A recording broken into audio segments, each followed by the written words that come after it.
মাশাআল্লাহ।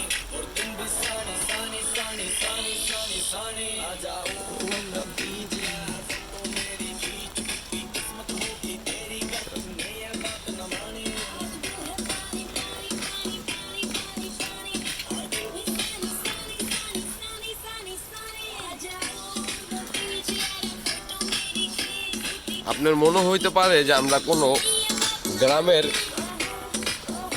কোনো একটা নিবিড় জঙ্গলে আসছি, কিন্তু না, এটা ঢাকা মিরপুর পল্লবী কালসি। আপনার বিশ্বাস হয়? ওই দেখেন পাশেই মেন রাস্তা।